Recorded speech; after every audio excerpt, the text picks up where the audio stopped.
There's a moment that lives in the archived records of the German 7th Army, buried in a report filed 3 weeks after D-Day. A single sentence, written by an intelligence officer trying to make sense of what his forces had just experienced. He wrote, "We did not lose to an army. We lost to ghosts who refused to die." That officer was attempting to describe something his military training had never prepared him for. Something that would haunt German commanders for the remainder of the war. He was describing what happened when 13,000 American paratroopers disappeared into the Normandy night and emerged as something the Wehrmacht had never encountered before. This is not another story about the largest amphibious invasion in history. This is the story of what happened in the hours before those beaches turned red. This is about the invisible war that paralyzed an entire German defensive network before the first landing craft touched sand. This is about how chaos became a weapon and how scattered, isolated men created a phantom army that existed more in German minds than on any battlefield. June 5th, 1944.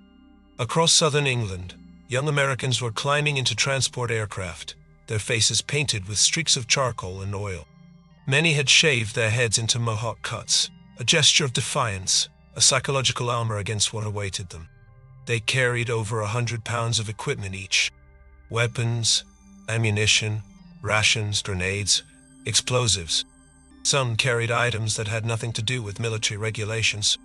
A soldier named John Steele packed a harmonica. Another man carried a small Bible his mother had given him. One paratrooper brought a deck of playing cards with pin-up girls on the back. They were joking, smoking, pretending not to be terrified. Most of them were between 19 and 23 years old. Farm boys from Nebraska tar. Factory workers from Pennsylvania dote. College students from California who had put their education on hold to volunteer for the most dangerous assignment in the American military. They had endured months of training that broke men physically and mentally. They had learned to pack their own parachutes, knowing that a single mistake would kill them. They had jumped from towers, from moving aircraft in daylight and darkness, until the fear became manageable. Not gone, never gone, just manageable. Now they sat in the bellies of C-47 transport planes, engines roaring, waiting for the green light that would send them into the unknown. Some tried to sleep. Others wrote letters they hoped would never need to be delivered.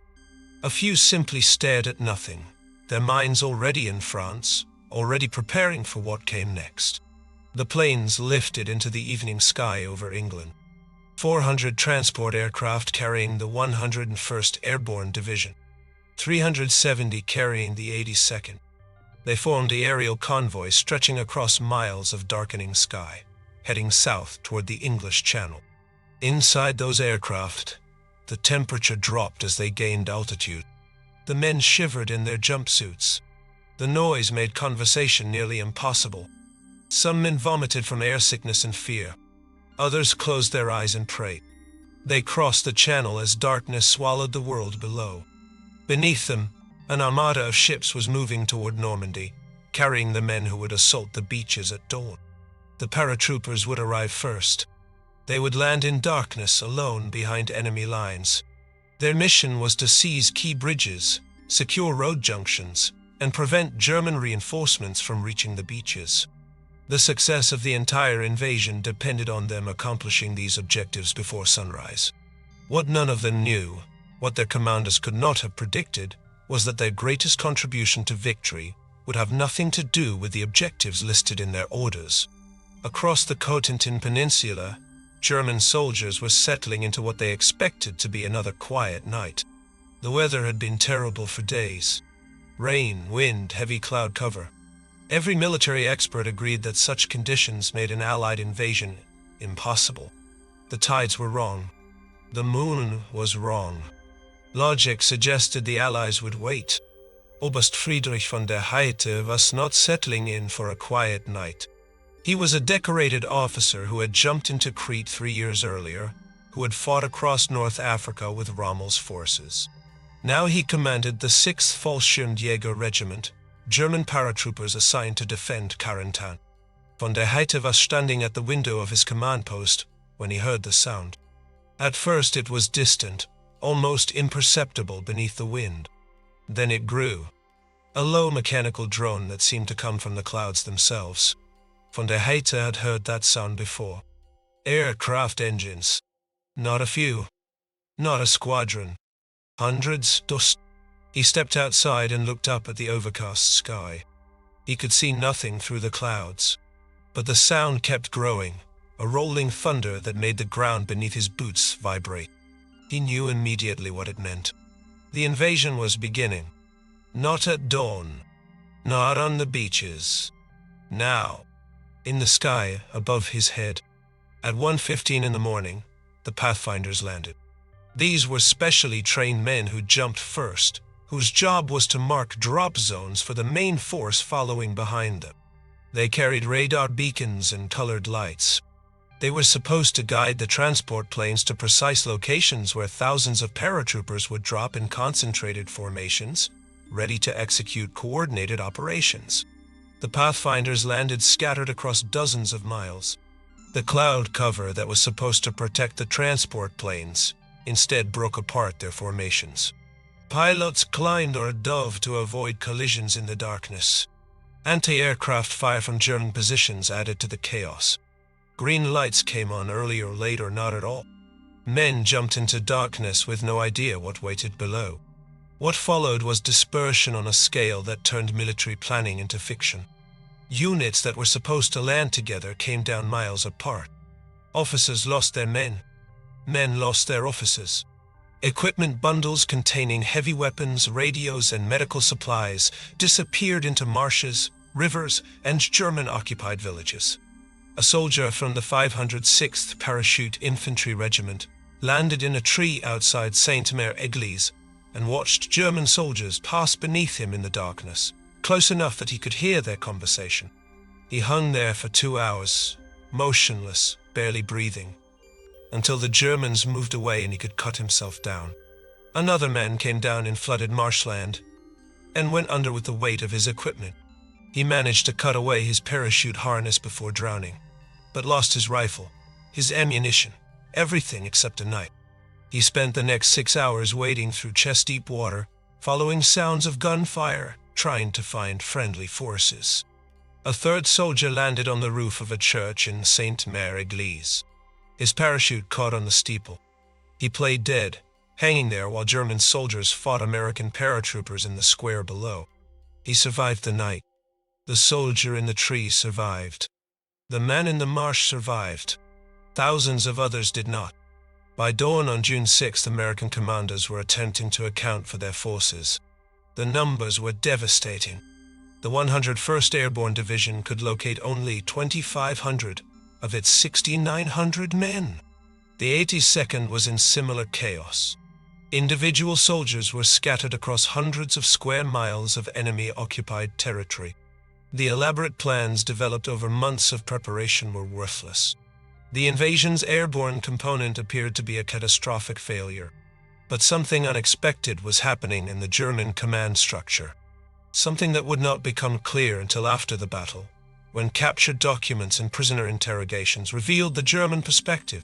The Wehrmacht was paralyzed, not by concentrated American forces, by the absence of concentrated American forces.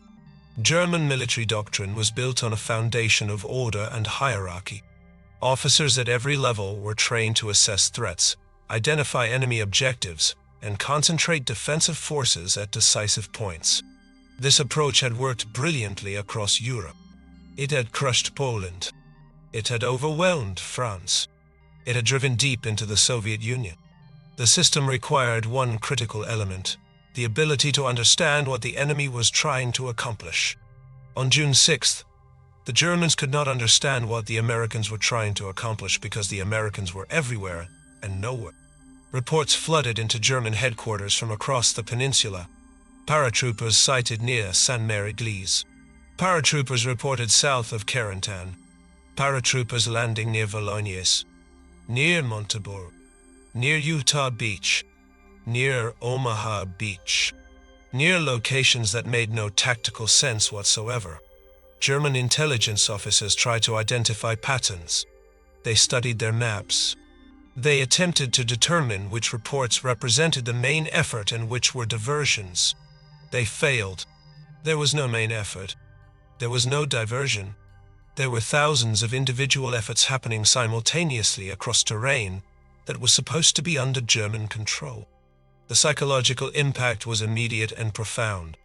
German soldiers stationed in the rear areas suddenly found themselves on the front line. Men who had been drinking coffee and playing cards at midnight were fighting for their lives at 2 a.m. Telephone lines were cut. Runners disappeared.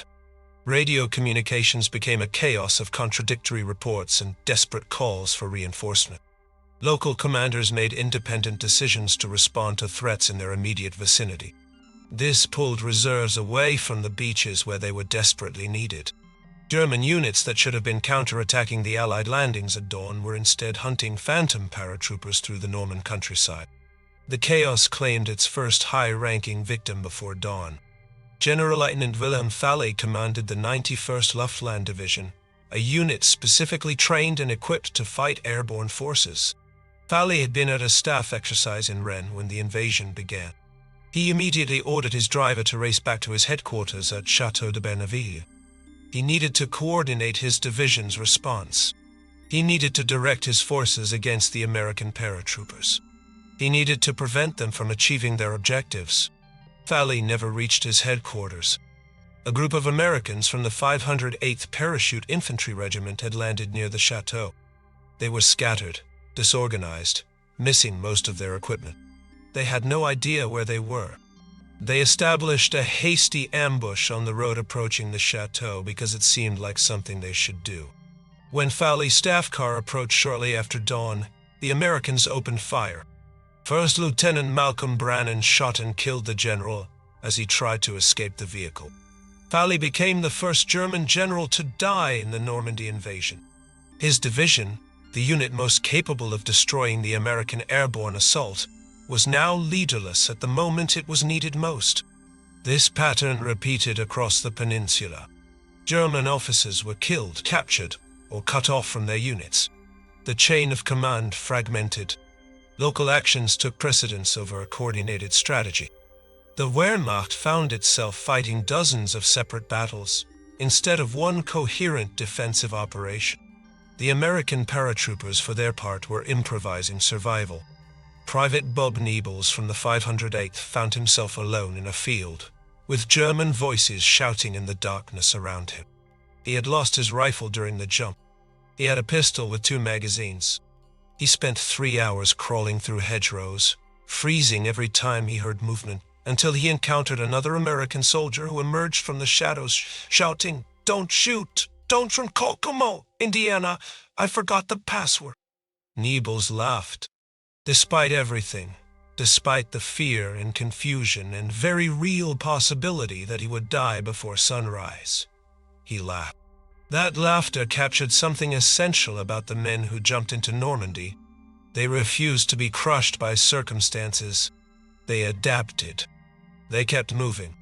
They found humor in absurdity because humor was armor against despair. All across the peninsula, small groups were forming. A sergeant from the 82nd would link up with privates from the 101st.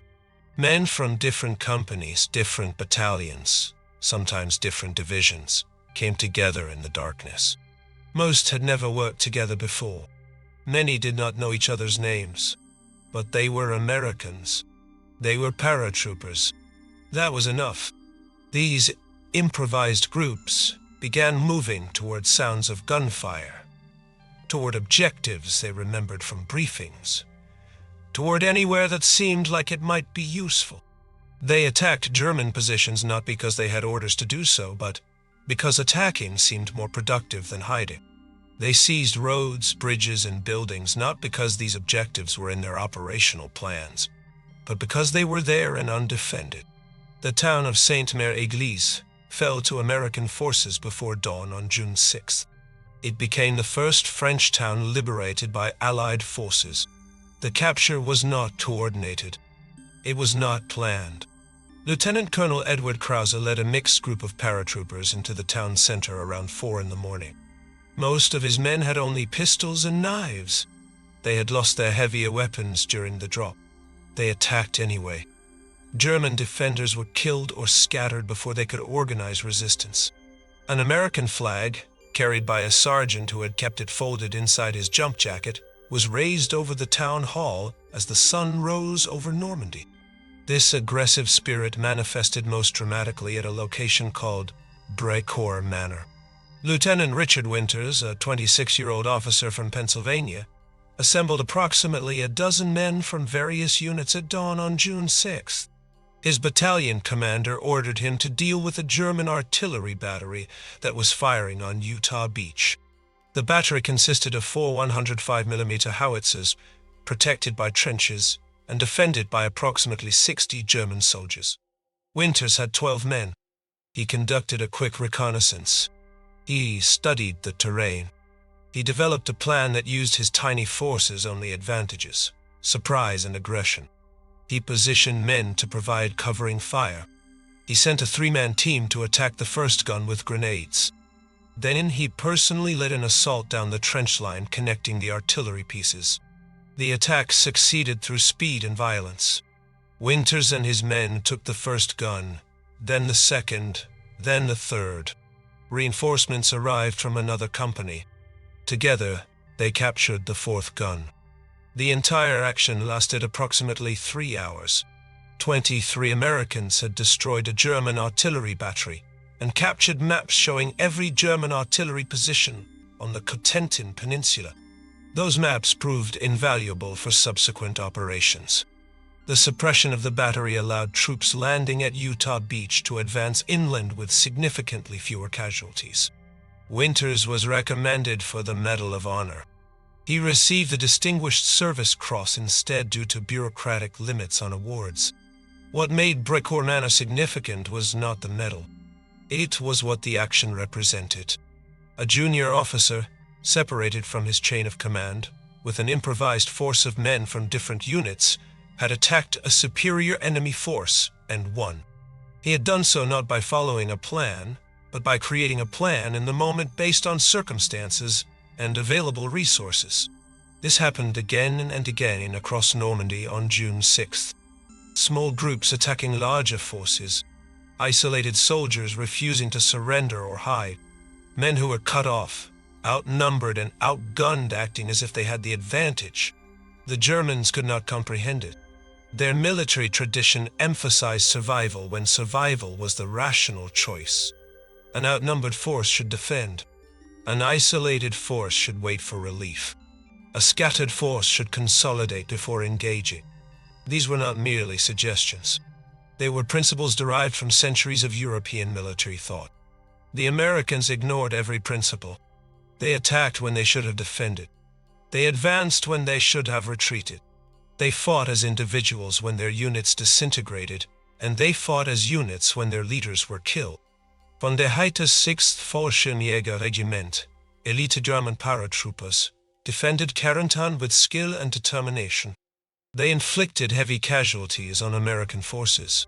They held key positions for days longer than American commanders expected, but they were eventually pushed back by men who had been in combat for less than a week. The Americans kept coming. They took casualties. They regrouped. They attacked again.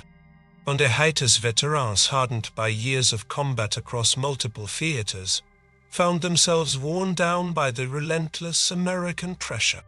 On June 12th, von der Heite ordered his surviving troops to withdraw from Carentan under cover of darkness. The town fell to American forces on June 14.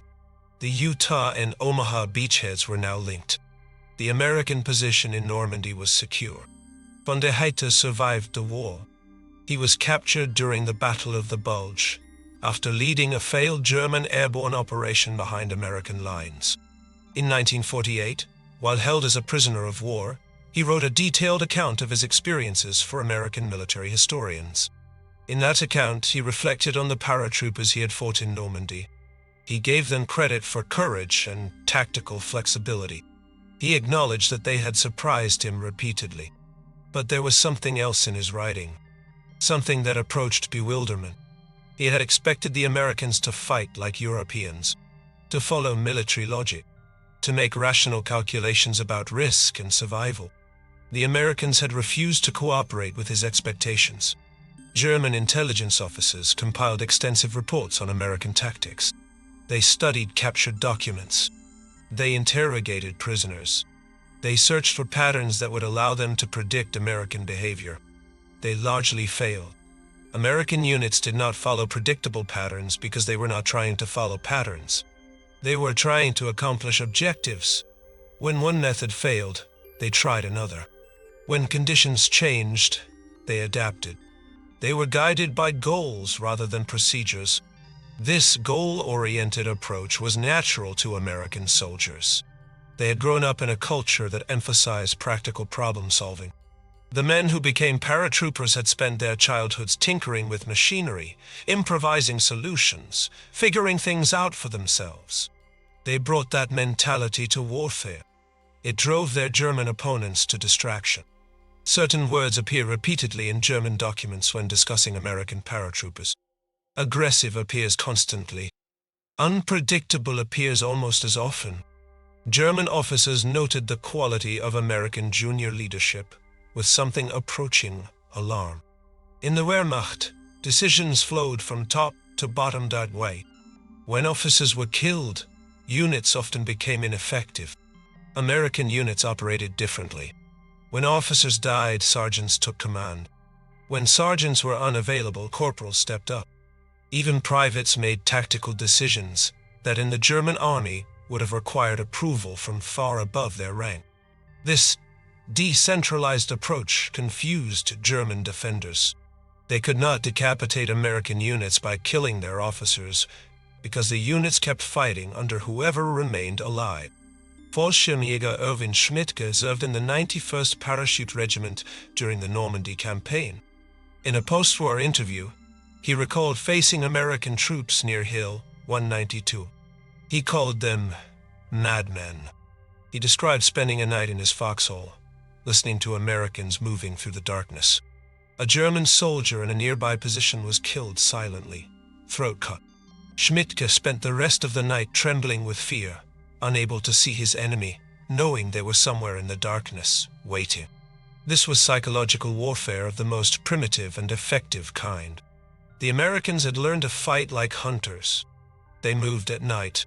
They killed silently when possible. They used terrain the Germans thought would protect them as cover for infiltration. The scattered airborne drops had been considered a failure by American planners. The casualties were severe. Units landed far from objectives. Elaborate plans became worthless within minutes. But the Germans saw something different. They saw an enemy who turned disaster into advantage. The scattered drops created confusion, not just for Americans, but for Germans. Defenders could not identify the main threat because there was no main threat. There were hundreds of small threats appearing everywhere simultaneously. German reserves that should have counterattacked the beaches spent crucial hours chasing phantom paratroopers. Units that should have reinforced coastal defenses fought desperate skirmishes in their own rear areas. By the end of June 6th, American Airborne Divisions had suffered approximately 2,500 casualties. But they had accomplished something no amount of planning could guarantee. They had paralyzed the German response at the most critical moment. The creation of American airborne forces had been controversial from the beginning. In 1940, the United States Army had no paratroopers. The concept had been developed by the Soviets.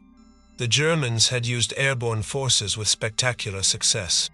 American military leaders watched with interest and skepticism. Airborne operations were expensive. Training was intensive. Casualties were frightening. Many senior officers questioned whether benefits justified costs. General George Marshall believed they did. He authorized formation of a test platoon at Fort Benning, Georgia, in June 1940. On August 16th, Lieutenant William Ryder became the first American officer to make an official military parachute jump. Private William King was the first enlisted man to jump. King only became first because the soldier ahead of him in line refused to go. What followed was one of the most intensive training programs in military history. Candidates were pushed to physical and psychological limits. They ran miles every day. They practiced hand-to-hand combat. They learned to pack their own parachutes. The training lasted 3 weeks that compressed months of infantry instruction into 21 days of constant pressure. Every day began before dawn with runs that grew progressively longer. The famous towers at Fort Benning, 250 feet tall, simulated parachute descents. Men were lifted to the top and dropped. The experience taught them to manage opening shock and land without breaking bones. Many candidates washed out. Physical requirements eliminated those who could not keep pace. Psychological demands eliminated those who could not overcome fear of heights, of jumping, of the unknown. Those who remained developed esprit de corps unlike any other unit. They wore special boots. They received extra pay. They earned silver wings only after completing 5 successful jumps. These men believed they were elite. They looked down on regular infantry as legs, lesser beings who could not meet paratrooper standards. This pride served a purpose. Men who believed they were elite fought like elite soldiers. By June 1944, American airborne forces had grown from a 50-man test platoon to 5 full divisions. The 82nd and 101st had seen combat in Sicily and Italy. They knew what awaited them in France. Many would not survive. They jumped anyway. The German military analyzed American paratrooper tactics extensively after Normandy. Intelligence officers compiled reports. Commanders discussed lessons learned. The Wehrmacht adapted defenses for future airborne operations. But there was one element of American effectiveness that Germans could not replicate or counter. It was not a weapon or tactic. It was a mindset. American military culture emphasized individual initiative in ways German culture did not. American soldiers were expected to think for themselves when circumstances required it. They were trained to accomplish objectives, not simply follow orders. This became critical in airborne operations where chaos routinely separated men from leaders and units, from plans. German soldiers in similar circumstances often waited for orders that never came. American soldiers improvised. The German term for this quality was Auftragstaktik, mission-oriented tactics. Ironically, German military theorists had pioneered this approach in the 19th century. But by World War II, the German army had become increasingly rigid under Hitler's control. The Americans, without knowing the German terminology, had adopted the German theory and carried it further than the Germans themselves. Von der Heydte was a thoughtful man. He spent considerable time after the war analyzing his experiences. He concluded that the American approach to warfare was fundamentally different from European tradition. European armies treated war as a science. There were principles to follow, calculations to make, rules to observe. Victory went to forces that applied these principles most effectively. Americans treated war as a problem to solve. When one approach failed, they tried another. When leaders were killed, new leaders emerged. When plans fell apart, they made new plans. They were practical in ways that seemed careless to professionally trained officers. But this practicality, this willingness to improvise, gave them an advantage that no amount of training could match. They were unpredictable. Unpredictability is a weapon in itself. This stubborn refusal to acknowledge defeat, this aggressive spirit that seemed irrational to German observers, came from somewhere deeper than training. Perhaps it came from the volunteer nature of airborne forces. Every American paratrooper had chosen to be there. They had volunteered for the army, then volunteered again for paratroopers, then volunteered a 3rd time for combat. These were men who ran toward danger rather than away from it. Perhaps it came from American culture itself. The soldiers who jumped into Normandy had grown up during the Depression. They had learned resilience the hard way. They had developed optimistic stubbornness that refused to accept limitations. Perhaps it simply came from knowledge that they were fighting for something worth dying for. The men of the 82nd and 101st knew what the Nazis represented. They knew what would happen to Europe if Hitler won. They jumped into darkness anyway. The German officers who wrote about American paratroopers after the war were trying to understand something that defied their categories. These were not the best equipped soldiers in the world. They were not always the best trained.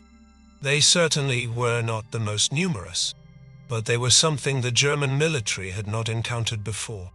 They were Americans. They came from farms in Iowa and factories in Detroit, from hills of Appalachia and streets of Brooklyn, from every background and circumstance that a vast and diverse nation could produce. When they jumped from those aircraft into darkness over Normandy, they carried something no German bullet could destroy. They carried belief that they would win. That belief, that ferocious optimism in the face of impossible odds, was what German officers sensed when they wrote their reports. It was what Schmidtke felt trembling in his foxhole. It was what von der Heydte confronted at Carentan when his elite paratroopers were pushed back by men who had never seen combat before D-Day. The German word for it might be Kampfgeist, fighting spirit. The American word was simpler, guts. When Hitler launched his final offensive in December 1944, German forces drove a massive bulge into American lines in Belgian Ardennes. Panzer divisions raced toward Bastogne, a critical crossroads town. Americans rushed the 101st Airborne to hold it. These were many of the same men who had jumped into Normandy 6 months earlier. They arrived December 19th, hours before German forces surrounded the town. For a week, paratroopers held Bastogne against everything Germans could throw at them. They fought in freezing temperatures with inadequate ammunition, food, and medical supplies. They were outnumbered, outgunned, completely cut off. On December 22nd, German officers approached under a flag of truce, carrying a surrender demand. Brigadier General Anthony McAuliffe, acting commander, gave a one-word response. German officers were confused by American slang. They asked for clarification. An American colonel explained. The general's answer is no. 4 days later, armored units broke through German encirclement and relieved Bastogne. The offensive failed. The 101st Airborne added another chapter to its legend. Germans who survived the Battle of the Bulge described American paratroopers at Bastogne with the same mixture of frustration and respect their predecessors showed after Normandy. These were not men who followed rational military calculations. They were men who refused to quit regardless of odds. The legacy of American paratroopers who fought in World War II extends far beyond tactical achievements. The 82nd Airborne Division has remained on active duty from 1942 to the present. It has deployed to every major American military engagement since Normandy. The 101st transitioned to air assault in the 1970s. The Screaming Eagle patch worn at Utah Beach is still worn by soldiers serving worldwide today. More importantly, these paratroopers established a tradition of aggressive, flexible, mission-oriented warfare that continues influencing American military doctrine. Lessons learned at Brecourt Manor are still taught at West Point. The spirit that held Bastogne is instilled in every soldier who earns parachutist wings. The last surviving American paratroopers who jumped on D-Day are nearly all gone now. The youngest would be approaching 100 years old. Each year, fewer remain to tell their stories firsthand. This makes the historical record more important than ever. German sources are particularly valuable because they offer perspective American accounts cannot provide. We know what paratroopers thought they were doing. German documents tell us what effect they actually had. Those documents are consistent. American paratroopers terrified their opponents, not because they were perfect soldiers, because they were relentless soldiers, not because they executed flawless operations, because they kept fighting when flawless operations fell apart. The chaos of Normandy should have been German victory. Scattered drops, lost equipment, broken communications, dead officers. All these factors should have allowed the Wehrmacht to defeat the airborne assault before beach landings could consolidate. Instead, chaos became American advantage.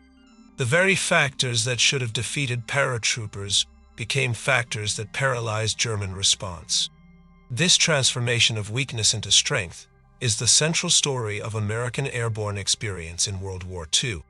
It happened not because of superior planning or equipment. It happened because of the men who jumped. They were farmers and factory workers, students and salesmen. They came from every state and background. They shared nothing except willingness to volunteer for the most dangerous mission in the American military.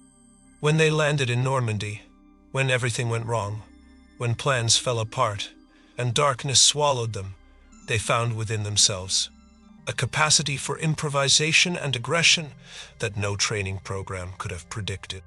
German officers who wrote about them after the war were trying to explain something that defied easy explanation. How did ordinary men become extraordinary soldiers?